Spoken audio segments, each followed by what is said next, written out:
Times के सभी दर्शकों का हमारे खास कार्यक्रम खबरों का पंचनामा में स्वागत है। आज हम बात कर रहे हैं होम आइसोलेशन की, यानी अगर आपके घर में कोई कोरोना का मरीज है तो उसकी देखभाल कैसे करनी है।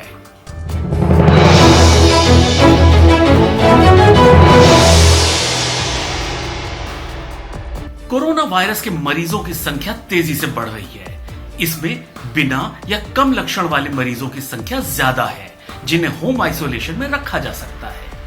जो लोग ठीक हो चुके हैं उनका कहना है कि इससे निपटने के लिए परिवार का साथ अहम भूमिका निभाता है।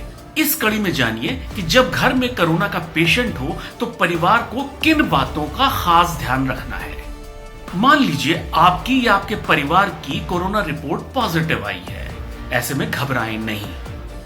अगर लक्षण हल्के हैं और घर में अलग कमरा, टॉयलेट और बाथरूम है तो होम आइसोलेशन की इजाजत मिल जाती है।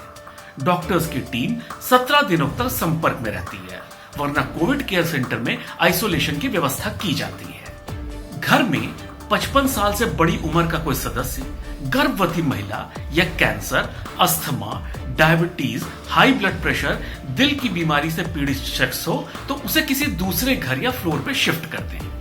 फिर डॉक्टर की लिखी दवाओं के साथ साथ घर का बाकी जरूरी सामान जुटाना है। ये सामान और दवाएं कम से कम 17 दिनों की हो।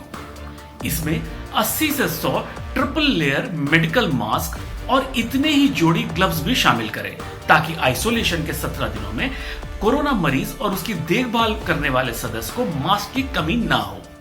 घर डिसइंफेक्ट करने के लिए 1% सोडियम हाइपोक्लोराइड सोल्यूशन भी लाएं। यह घर के आकार के अनुसार 5 से 10 लीटर तक ला सकते हैं। साथ ही स्प्रे बॉटल भी लाएं ताकि कोनों को डिसइंफेक्ट किया जा सके। भाप लेने के लिए नेबुलाइजर या स्टीमर भी जरूर लाएं ताकि मरीज रोज भाप ले सके। मरीज दिन में 2 से 3 बार भाप जरूर ले। मरीज के लिए पल्स ऑक्सीमीटर ले आए। यह मरीज में ऑक्सीजन के स्तर को देखने, हार्ट बीट और सांस से जुड़ी बीमारियों में काम आता है।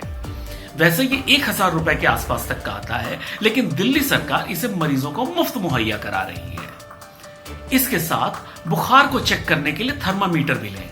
ध्यान रहे, परिवार में जितने लोग हों सबके लिए अलग अलग थर्मामीटर होना चाहिए। अगर किसी को मरीज की देखभाल में लगना है तो पीपीई किट भी लाएं। बेहतर है अगर मरीज को अलग बर्तन में खाना दिया जाए, जिसके लिए थर्मोकोल के डिस्पोजेबल प्लेट्स, दोने चम्मचों गिलास हो सकते हैं। कोरोना वायरस 5 से 12 दिनों तक ज्यादा घातक होता है। इन दिनों में मरीज को ज्यादा सतर्क रहना है। अब बात करते हैं मरीज के कमरे की। यह हवादार और साफ सुथरा होना चाहिए।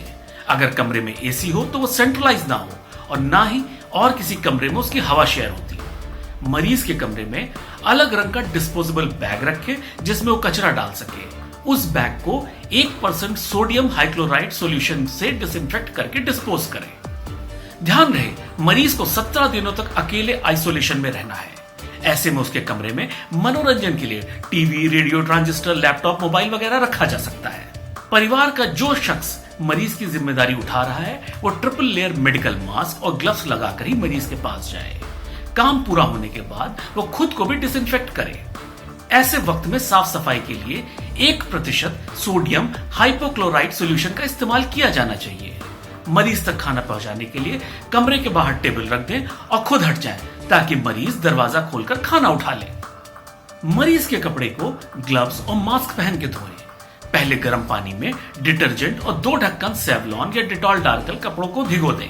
1 घंटे बाद उसे धोएं। कपड़ों को सूरज की धूप में सुखाएं। एक तरीका यह भी है कि कपड़ों को किसी पॉलिथीन बैग में पैक कर दें और 3 दिन बाद धुलें। जब तक होम आइसोलेशन खत्म नहीं होता तब तक घर का कोई सदस्य बाहर ना निकले। दूध, ब्रेड जैसी जरूरी चीजों के लिए पड़ोसी, रिश्तेदार या दोस्तों की मदद मांग सकते हैं।